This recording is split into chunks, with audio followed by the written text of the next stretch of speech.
todas y todos al Centro Mexicano de Investigación, Diseño, Cultura y Ciencias Aplicadas CIDICA. Y bienvenidos también al ciclo de conferencias DIA, Diseño, Ingeniería y Arquitectura. El día de hoy tenemos la participación del doctor Horacio Santiago Mejía. Es ingeniero agrónomo en producción por la Universidad Autónoma Agraria Antonio Narro. Maestro en Ciencias en el programa de Fruticultura y doctor en Ciencias en el programa de Edafología por el Colegio de Posgraduados en Ciencias Agropecuarias. Es profesor investigador de la Universidad Intercultural del Estado de México. Pertenece al SNI, Sistema Nacional de Investigadores, de la Secretaría de Ciencia, Humanidades, Tecnología e Innovación, CECIT, y tiene perfil PRODEP. Su línea de interés se enfoca en el codiseño de agroecosistemas para la agricultura campesina de México, principalmente en la tecnología milpa intercalada de árboles frutales. Bienvenido, doctor Horacio. Gracias por la invitación, Thalía. Compañía, muchas gracias por la invitación.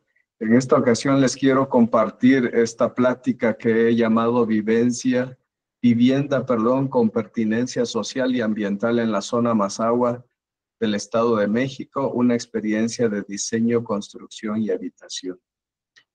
Como ya bien me hicieron el favor de presentarme, yo soy agrónomo y en esta intención de rediseñar espacios para vivir, para el asentamiento humano, pues también nos llevó a Rocío, que es mi pareja, y a mí, pues a hacer una propuesta de vivienda aquí en la zona Mazahua que dignifique la vida de los campesinos y de las personas que viven en el medio rural. Y entonces, pues, sin ser arquitectos, pero sí con un gran amor a esta área, a esta zona de vida, digamos, esta forma de vida, pues hacemos esta propuesta desde lo que hemos desarrollado aquí en la zona Mazahua, específicamente en un municipio que se llama Jocotitlán, que pertenece a la zona Mazahua. Quiero llevar un poco el contexto ambiental y sociocultural en la zona en la que vivimos. Es un clima templado subhúmedo con lluvias en verano. Y entonces, ¿eso qué quiere decir? Que, por ejemplo, acá la temperatura media anual es de 14 grados Celsius. Es una temperatura fresca, fría. ¿Y eso qué quiere decir? Que, por ejemplo, en verano, pues, las temperaturas más altas que hemos sentido aquí en la región ha sido 28 grados, recientemente ha sido un poco mayor, pero en invierno son temperaturas frías y tenemos temperaturas bajo cero, tenemos la presencia de heladas. También otra característica de aquí de la región es que tenemos una precipitación media anual de 900 milímetros. Y esa precipitación se distribuye principalmente de los meses de mayo a octubre. Entonces, más o menos es medio año que tenemos de lluvia y eso implica que también tenemos medio año de sequía. Estamos a una altura, específicamente en la experiencia que les vamos a compartir, una altura sobre el nivel del mar de 2,650 metros sobre el nivel del mar. Y hay vientos dominantes que van de orientación de sur a norte, principalmente en la ladera donde estamos ubicados. Y bueno, aquí tenemos un mapa que a grandes rasgos ubica en la zona rosa que vemos acá, es la zona Mazahua, y lo que es la zona azul es la zona Otomí del norte del estado de México. Y bueno, si vemos acá cómo se distribuye la precipitación, nos vamos a dar cuenta que entre 6 o 7 meses tenemos sequía y la precipitación se concentra en estos meses. ¿Y eso qué implica entonces?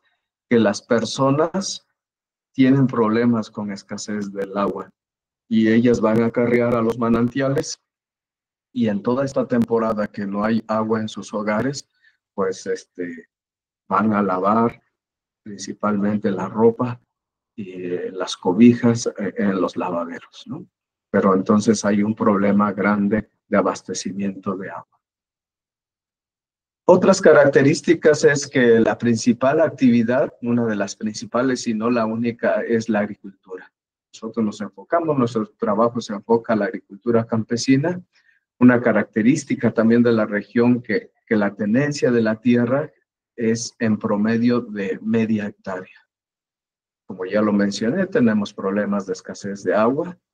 El problema también es que los baños están principalmente a la intemperie y eso hace que haya enfermedades respiratorias y gastrointestinales.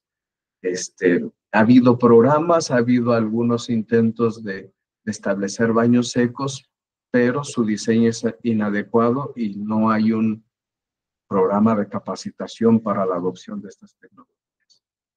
Y entonces hay una percepción equivocada de los baños secos, pero que es otro factor que se suma y piensan que es como sinónimo de una letrina. También otro aspecto reciente en el imaginario colectivo de las personas es que pues ellos quieren tener sus baños con agua, con drenaje. Ese es un problema que se contrapone a las condiciones que se encuentra la población. Y otro aspecto que no es típico de aquí, seguramente es de varias partes del mundo, es que la arquitectura que se adopta, pero creo que es más acentuada aquí en la región, es una arquitectura que traen la mayoría de las personas aquí en la región son albañiles, salen a trabajar a las principales ciudades de México y en el extranjero, y esa arquitectura que ellos conocen, que construyen esos lugares, pues se la traen a estos sitios. Entonces, digamos, es toda esa mezcla de condiciones, de características en la que estamos inmersos. Y bueno, aquí voy a poner algunas imágenes, por ejemplo, de la vivienda. Esta es una vivienda justo que fue traída de una persona que vivía en Estados Unidos, que manda su dinero para que se construya una casa. Pero algo que quiero comentar son algunos elementos. Por ejemplo, ha habido algunos esfuerzos. En este caso es una persona que tiene más o menos recursos, como les digo, es migrante, y intentó hacer el baño seco, ¿no? Bueno, lo intentó, digo, porque en realidad sí lo hizo, pero quedó en desuso. ¿Por qué? Porque justo de esta percepción que les hablo que tienen del baño seco, ¿no? Que es como letrina y entonces eso es insalubre, trae malos olores. Entonces lo primero que se hace es que se construye lejos de la vivienda. Y otra característica de que tienen los baños secos es que donde se quedan las heces fecales tienen que estar aisladas de la humedad. Y entonces eso en la mayoría de los casos de los manuales que se recomienda es que los baños secos tienen que tener escaleras para acceder a él, porque es la manera de cómo nosotros podemos aislar las heces fecales de la humedad. Entonces aquí ya hay dos problemas, el que esté alejado de la vivienda y el que tenga escaleras. Entonces eso hace que, por ejemplo, la gente mayor, los niños o en las noches, por ejemplo, pues no hagan uso de esta tecnología y eso hace que quede en desuso. También otro elemento que es que los lavaderos, por ejemplo, es algo que es muy típico de las viviendas aquí en la región, estén fuera de la vivienda. ¿Y por qué es así? Nosotros hemos pensado que porque los que se encargan de diseñar y de construir las casas, pues son los hombres. Entonces ahí la mujer como que no tiene tanta palabra y no tiene voz en ese sentido y no toma decisiones. Y pues en este caso aquí vemos un ejemplo de cómo está este lavadero provisional y esto es lo típico que podemos ver aquí en la zona. Entonces estoy enumerando algunos aspectos. En este caso también las letrinas, fíjense, las letrinas, en época cuando los cultivos, cuando la milpa está establecida, las personas en las comunidades se hacen al aire libre, se ocultan en los cultivos. Pero cuando se retiran esos cultivos, provisionalmente se establecen estas letrinas donde se va mezclado todo, la orina y las heces fecales, y bueno, están en estas condiciones que nosotros podemos ver aquí en las imágenes. Vean aquí estas fotos. Otra característica sigue siendo que los baños están alejados de la vivienda.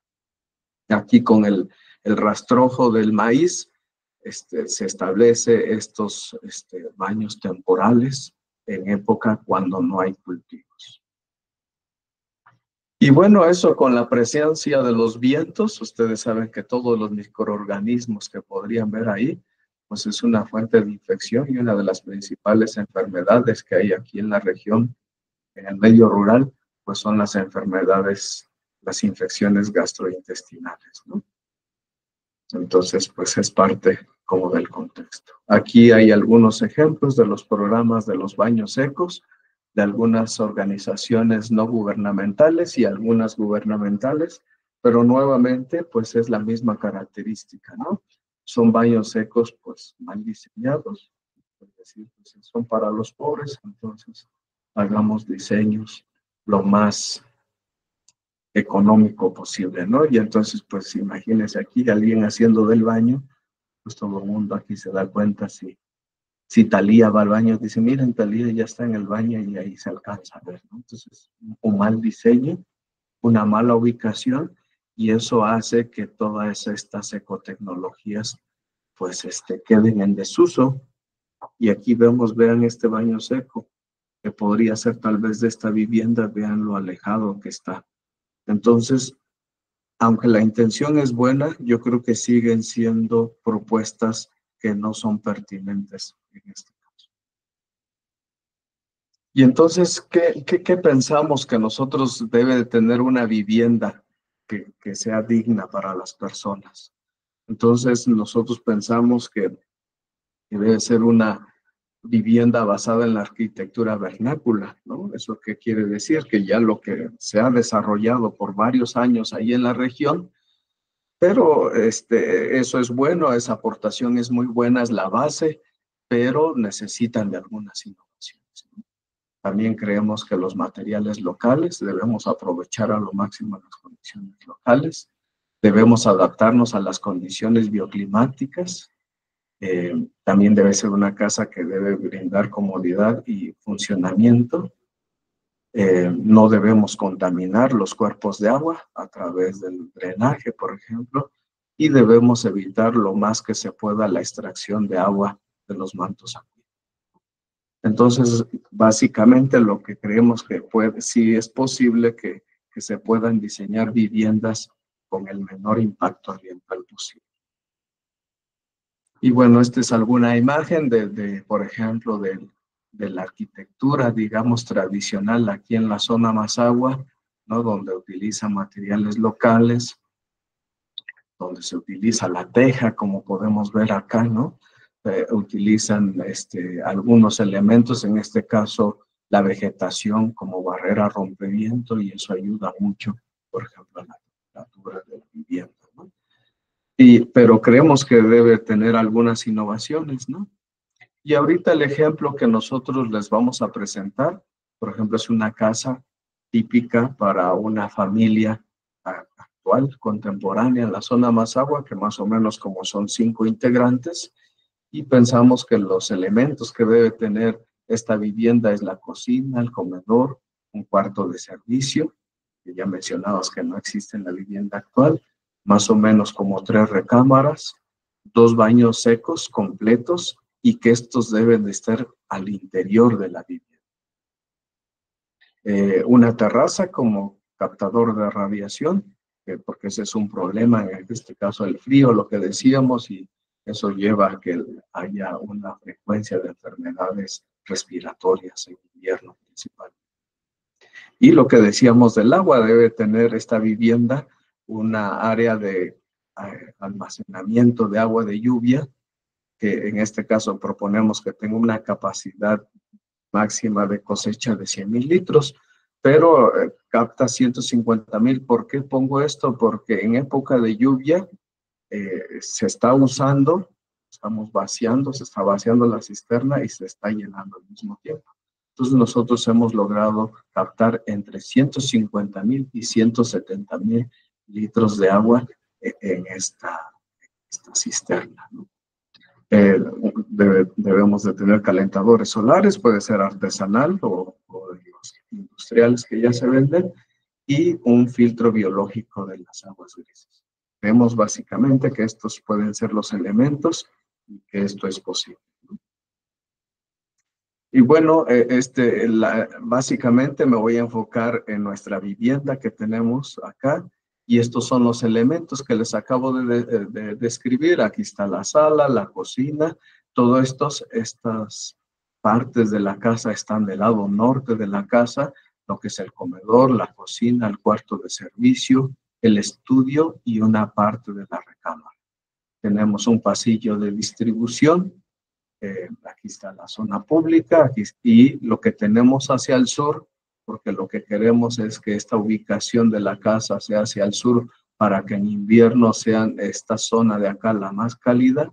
Y entonces tenemos la sala, las recámaras, que aquí son recámaras de mis hijas, los 2 baños secos, y aquí tenemos una terraza que justo este es donde se capta la radiación solar para calentar esta parte de la casa, que está ubicada hacia el lado norte, pero bueno, la recámara es de las zonas que queremos que estén cálidas, ¿verdad?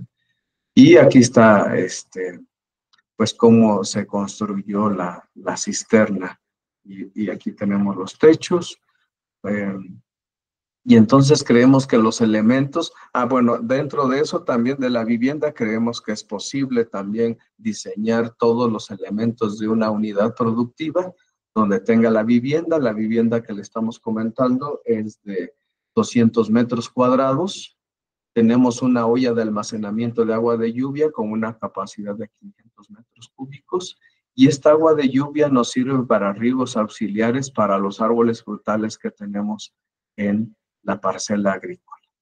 Entonces, otra parte también de la propuesta es que la parcela agrícola sean 3,000 metros cuadrados y eso da la capacidad de lo que se produzca de alimentos en esta para alimentar a la familia de 5 personas.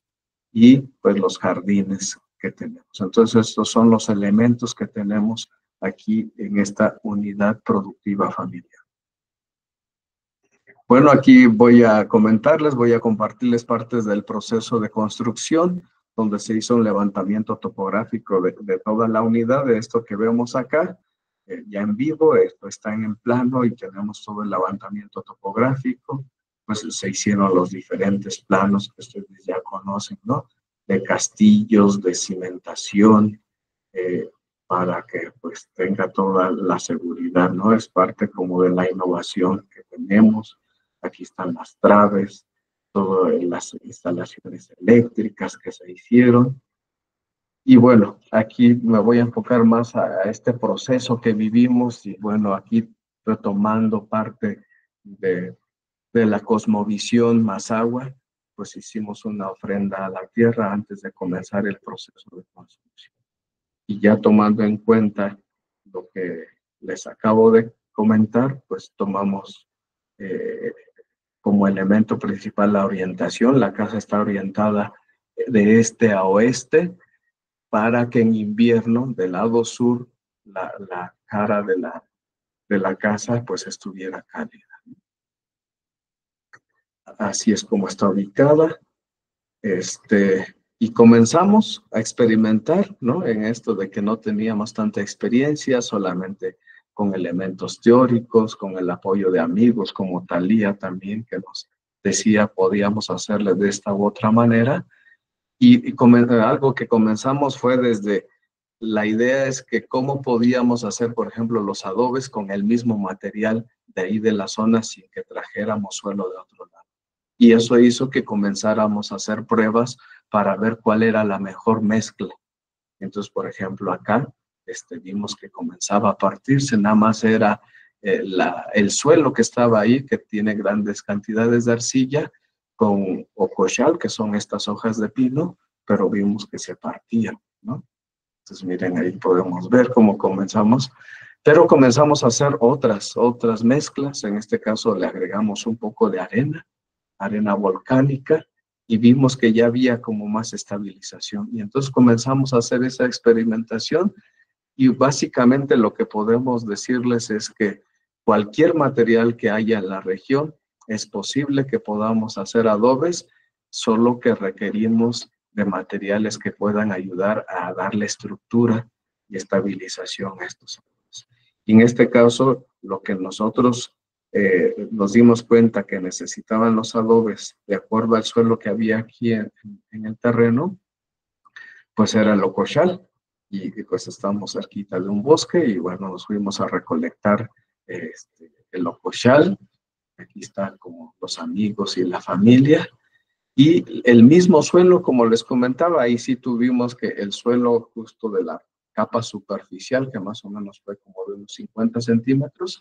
Si ustedes se dan cuenta, aquí lo estamos aislando, y pusimos este suelo, y este es el que nos sirvió para hacer los adobes.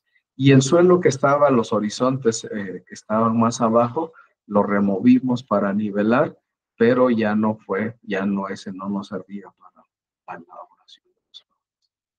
Y otro material para estabilizar, utilizamos estiércol de caballo.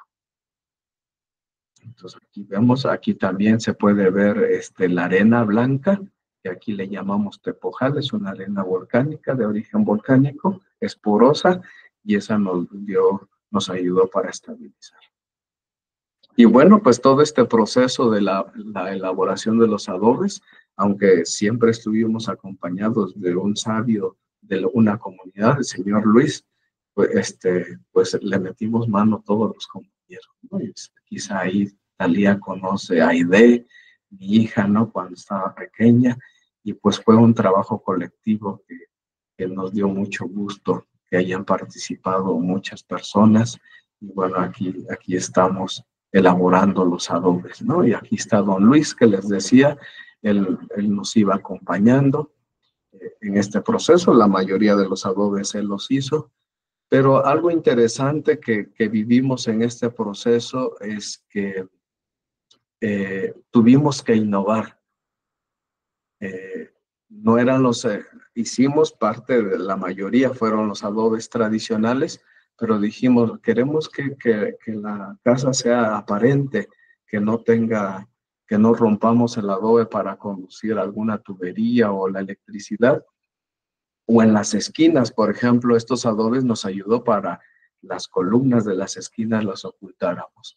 Y entonces innovamos en ese sentido e hicimos adobes esquineros, digamos, en este caso. Y aquí es como vemos. Ahora, este adobe que está aquí, que esta es la adobera, con la innovación que hicimos es para que aquí se iba a conducir, se condujo todo el sistema eléctrico, y se necesitaba que tuviéramos un hoyo al centro del adobe, ¿no?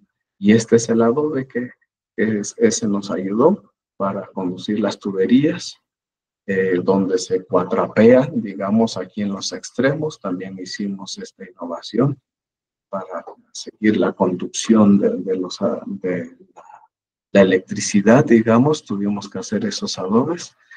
Esto aquí se ve medio raro. Esta es una adobera este es el tamaño original del adobe, pero estos espacios de aquí era para hacer chapas de adobe, donde iban las traves, y que no queríamos que se vieran las traves. Hicimos estos chapas, miren, estos adobes pequeños, y don Luis decía, pues aquí me tienen jugando haciendo estos adobes. Y pero hasta en ese sentido innovamos. Ven, aquí está, que decíamos que están en los extremos cuando se cuatrapeaban. También tuvimos varios percances. Fíjese que aunque lo hicimos en época de sequía, aquí nos ganó una granizada, y vean, ahí creo que fue el día que más avanzamos en hacer adobes, y todos esos adobes se echaron a perder y tuvimos que deshacerlos. Pero bueno, esa es la ventaja de hacerlo con adobe, que ese material no se pierde, sino lo volvimos a mezclar y volvimos a hacer los adobes. Y aquí está una retroexcavadora que nos ayudó para hacer la cimentación de la cisterna, que le digo que era un elemento importante de la casa. Y bueno, aquí vemos el desplante de una cisterna que tuvo como su piso con varilla y todos los castillos que se necesitaban. Aquí vamos a ver este proceso también de la cimentación, pero sobre todo de la cisterna, que fue entre el cimiento y la cisterna, fue de los elementos iniciales que hicimos. Fue una cisterna que tenía ladrillo rojo y con sus traves intermedias, y al final también se le pusieron sus traves, después se repelló tanto en la parte de adentro como en la de afuera. La vamos a ver, vean acá, y así es como se fue haciendo. Después le pusimos era como de cemento también, pero era especial, justo para evitar que no hubiera fugas, y así es como quedó al final de cuentas. Entonces, ya que estuvo bien terminado, entonces se comenzó para colocar la losa, pero antes de eso también pues todas las instalaciones para conducir gas, agua y el drenaje de la casa. Y bueno, aquí ya vemos que se colocó la losa con dos salidas. Aquí está el aplanado de los laterales, que eso fue muy importante para evitar fugas. Aquí está lo de la instalación del drenaje. Aquí estas son las salidas de la cisterna, ¿no? Cuando la cisterna se llene y tiene su desnivel, nosotros no nos inundáramos dentro de la casa. Y esto que vemos aquí es del drenaje de un lavadero del puerto de servicio. Pues la cimentación, ¿no? Tuvimos que llegar a suelo firme para hacer la cimentación. Y allí es como vemos toda la cimentación de la casa que se hizo. Eso fue muy importante, sobre todo porque es una casa de adobe y que tiene que estar aislada pues, de la humedad. Pues aquí vemos todo este proceso. Y aquí las zapatas para que después tuviera una carga en la casa, tuviera la parte estructural y no tuviéramos problemas. Y ven aquí estos espacios de acá es donde estuvieron las salidas de las cámaras de los baños. Entonces, ahí se está haciendo el piso de las cámaras de los baños secos. Y aquí ya están las dos cámaras. Eso lo hicimos, si se dan cuenta aquí, aprovechamos la pendiente de la casa, y eso hizo que entonces al interior de la casa no tuviéramos escalones. Entonces es algo bien importante porque ustedes saben que los escalones impiden la movilidad, sobre todo a las personas que tienen problemas. Y aquí fíjense que cometimos un error y podría yo ahorita compartirles este aprendizaje que tuvimos. Metimos el material para rellenar y después impermeabilizamos las cámaras, pero las impermeabilizamos por adentro. Y creo que, no creo, sino más bien lo ideal es que la impermeabilización se haga acá antes de que rellenemos. Y entonces cualquier humedad que llegue acá no tenga ningún problema, porque luego llega a entrar un poquito de humedad y la impermeabilización por dentro no es suficiente. Pues aquí tendría que ser la impermeabilización por fuera, o tal vez hasta ponerle una geomembrana y impermeabilización por dentro. Entonces aquí ya está todo lo de la cimentación, las cadenas. Miren, ahí ya rellenamos todos los espacios que habían ahí. Pues ahí está todo lo de la electrificación. Vean, desde un inicio ya hicimos todo eso, justo les decía para no romper. Y aquí están las supervisoras que son mis hijas. Y aquí vean todas estas mangueras y aquí es donde se pusieron los adobes sin que se rompan. Aquí está lo del desagüe que les decía yo de la cisterna. Hicimos algunas pruebas con los materiales que teníamos disponibles para ver cuáles eran las juntas. Con la que más nos gustó fue esta. Esta nada más es para prueba, ¿no? Porque si no van a decir, está 4 ampliados, se va a caer el muro. Pero fue ahí que nos ayudó Sergio, nada más una muestra para ver cuál junta nos gustaba más. Entonces todos son materiales locales y nos gustó más la del adobe, la teja con adobe. Y bueno, ya sabíamos el problema de la humedad en época de lluvias, y entonces para evitar eso pusimos grava. Después de este material que pusimos de relleno, pusimos una capa de grava como de 15 o 20 centímetros, y después pusimos plástico.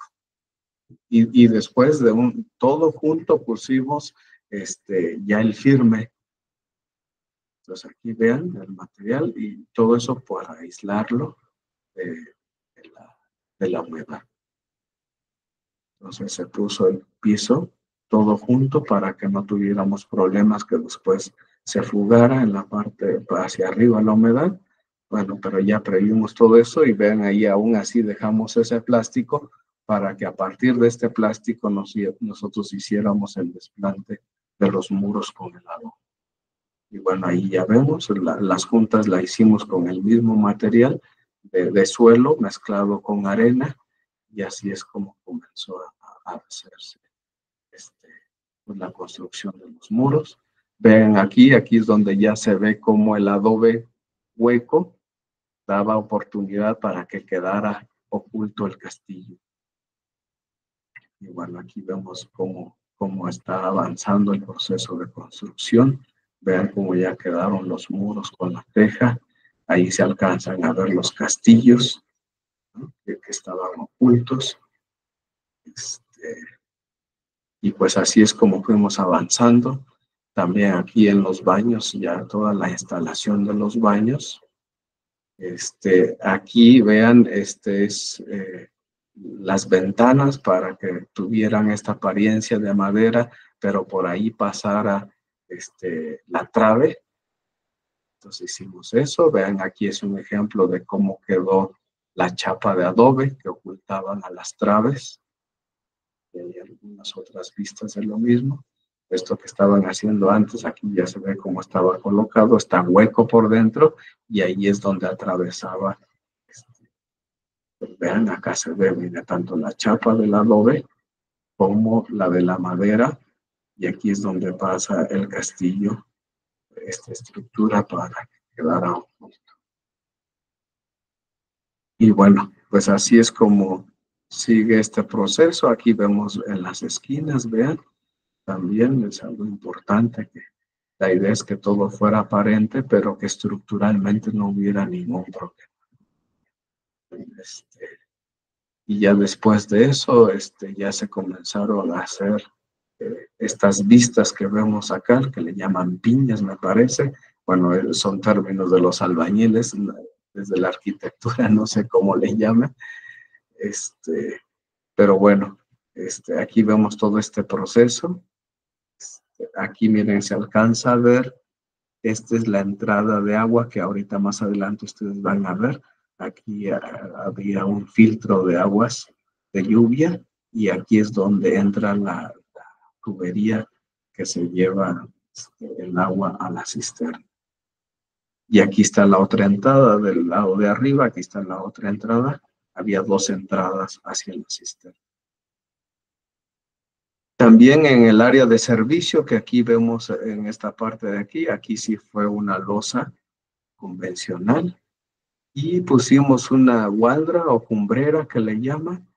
Esa pues la tuvimos que poner con una grúa, y esa tuvo una capacidad importante.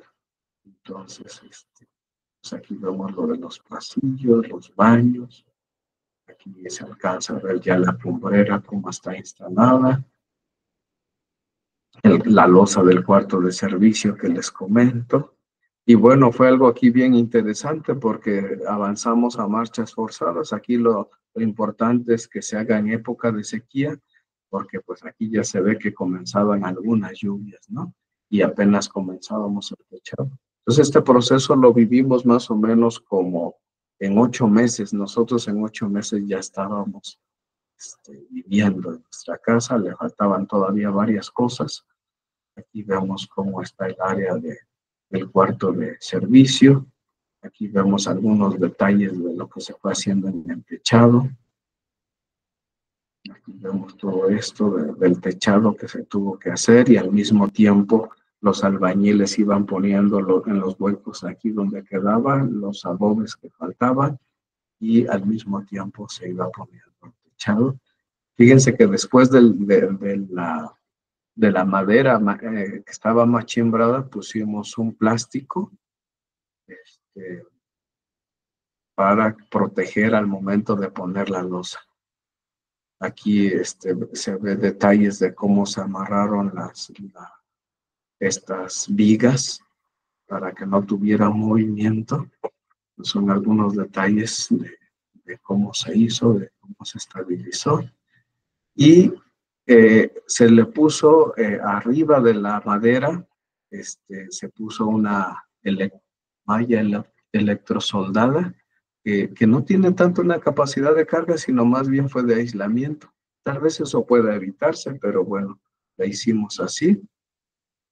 Aquí era una zona del estudio y usamos este material que es videoblock y aquí una forma de ganar luz al interior.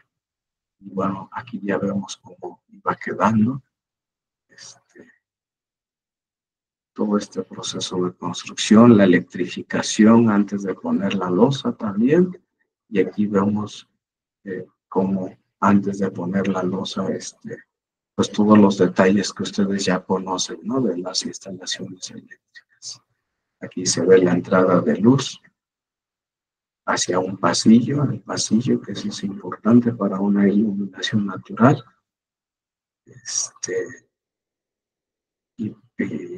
Por dentro, para dividir dos recámaras, usamos ladrillo rojo.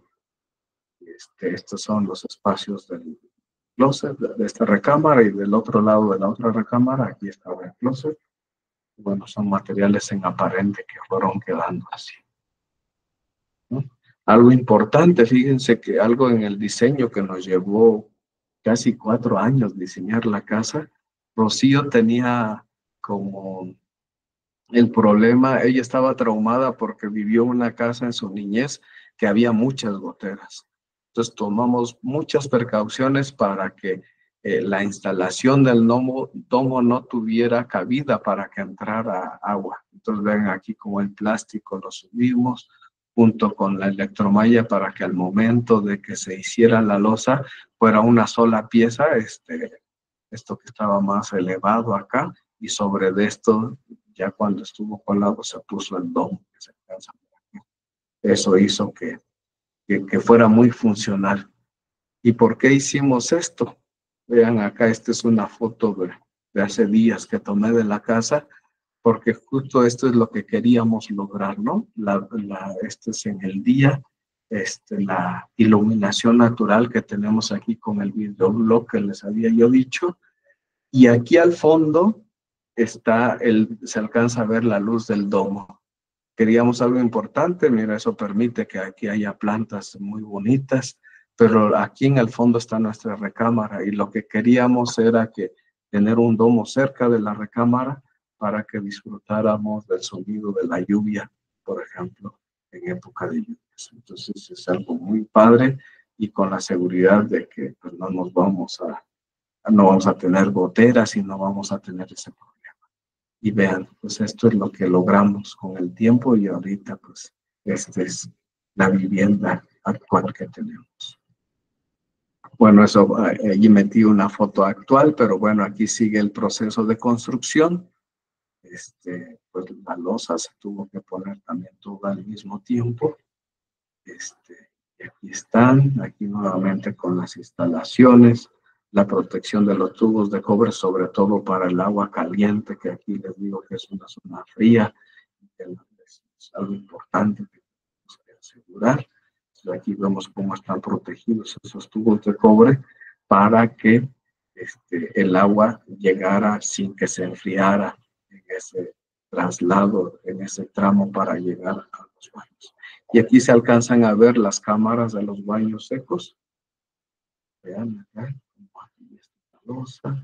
Aquí es doble cámara, los baños secos están diseñados que esta cámara está en uso y la otra se está composteando, por ejemplo, cuando ya está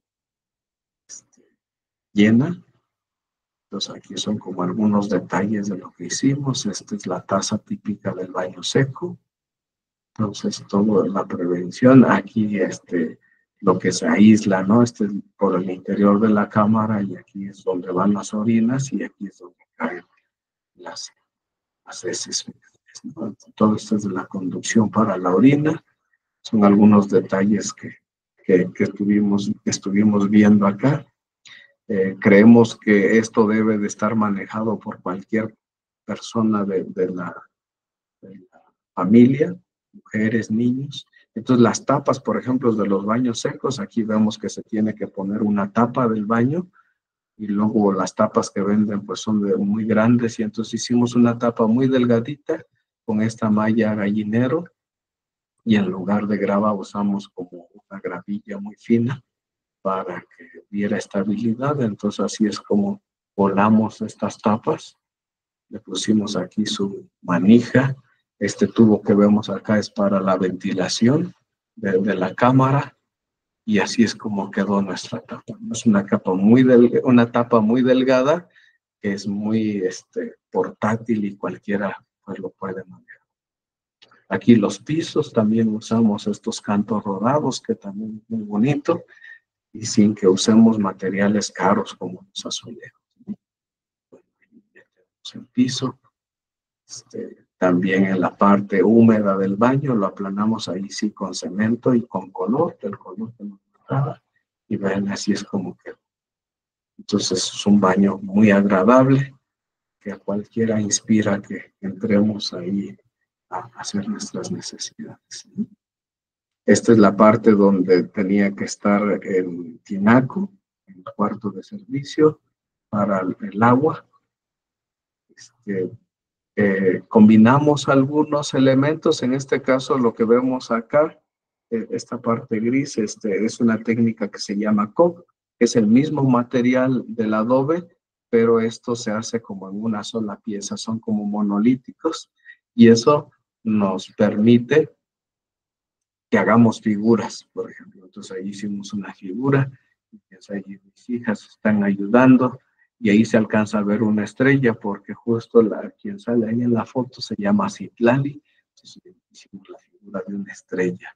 Y del otro lado, hicimos una figura de una luna, porque mi hija mayor se llama Mestli, que significa luna, y vean, también le hicimos un muro en la entrada.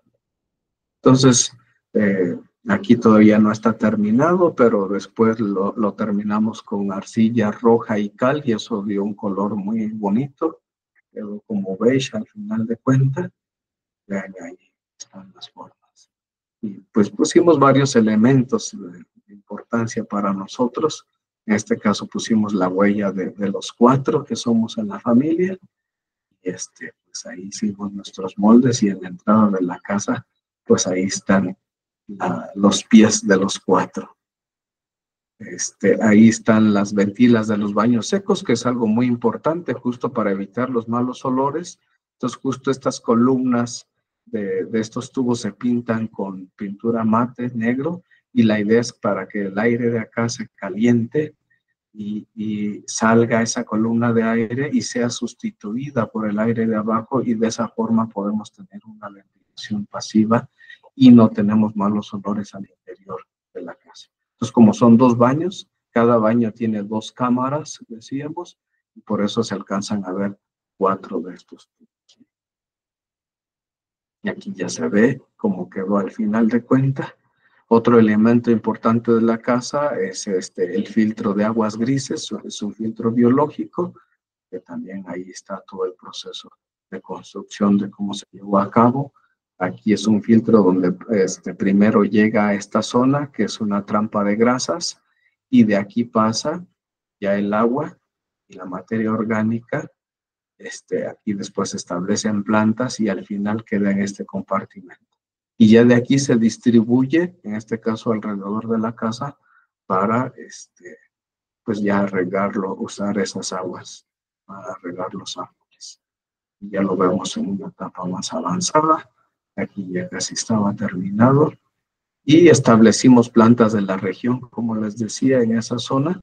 Entonces, al inicio, así es como establecimos estas plantas. Las plantas que están aquí son las plantas típicas acuáticas que hay aquí en la región. Y así es como lo vemos ahorita. Actualmente es como funciona. Entonces, es algo muy eficiente y con eso, pues, no contamina.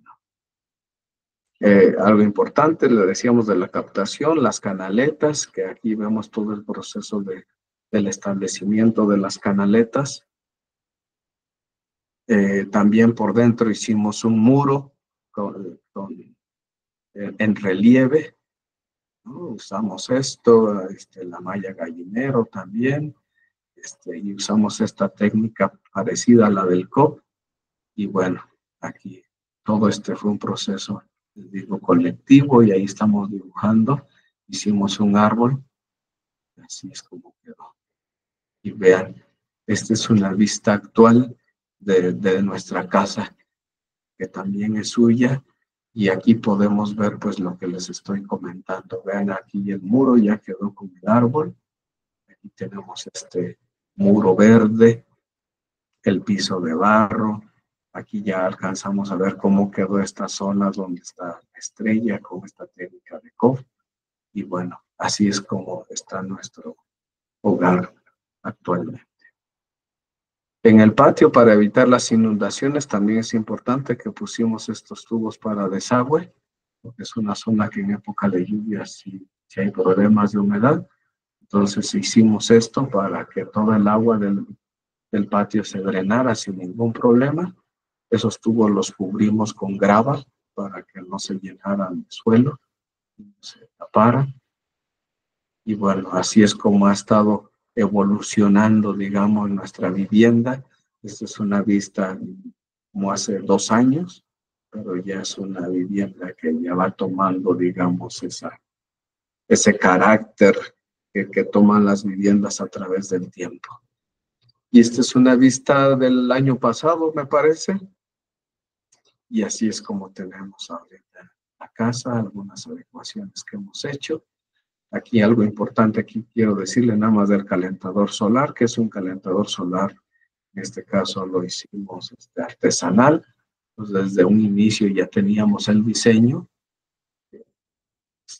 con la cara de esta zona donde va a estar la rejilla de captación de radiación, viendo hacia el sur, ¿no? Entonces eso es algo bien importante. Y bueno, es una rejilla que esa rejilla la hicimos con tubos de cobre y con láminas de cervezas y de refrescos. Entonces, aquí como estamos, esas se pintan también de negro mate y ya se ponen en esta zona, se cubren con estos vidrios que aquí vemos, que es un vidrio delgadito nada más, y ahí tienen ese soporte, y así es como nosotros recomendamos hacer. El termotanque, que está aislado con viruta, que es un material muy disponible en la región. Y entonces este diseño de calentador solar son 2 metros cuadrados esta superficie que vemos acá, y cada metro cuadrado calienta al día 100 litros de agua. Entonces nosotros tenemos un termo de 200 litros, entonces nosotros tenemos disponibles 200 litros de agua. Y bueno, lo importante de donde está el termotanque, que en este caso es que hay que aislarlo sobre todo de las corrientes del viento y de los cambios bruscos de temperatura. Aquí también quiero retomar este elemento. Inicialmente la terraza la teníamos hacia la intemperie, y pues eso nos daba problemas en época de frío porque nos pegaba mucho el frío, pero después hicimos esta adaptación, perdón, que está acá, y justo esa terraza la cerramos y nos sirvió muy bien para captar toda la radiación solar porque está ubicada al sur, y entonces ahí es donde entra todo el calor, y ese calor lo conducimos por las recámaras, principalmente la recámara principal, y pues fue súper eficiente, ¿no? Fue algo muy acertado. Y aquí ya vemos el filtro, las plantas del filtro de aguas grises en toda su expresión. Aquí se alcanzan a ver los tubos de ventilación de las cámaras de los baños. Y pues eso es todo, ¿no? Esta es una vista del año pasado, también de nuestra casa en época de lluvias. Y lo que puedo decirles que creo que es posible establecer viviendas en el medio rural con los recursos que más se pueda de la región y que es posible dignificar la vida de las personas que viven en estos medios y pues en convivencia con el medio natural, con la naturaleza y integrados a una comunidad. Pues eso es lo que les puedo compartir desde lo que soy un agrónomo, yo no soy arquitecto, pero pues esta es la experiencia que les puedo compartir y pues muchas gracias. Gracias por escuchar. Agradecemos su participación con esta ponencia, doctor Horacio. Sumamente interesante. A todas y todos los invitamos a seguir las próximas conferencias del Centro Mexicano de Investigación, Diseño, Cultura y Ciencias Aplicadas Cívica. Hasta luego.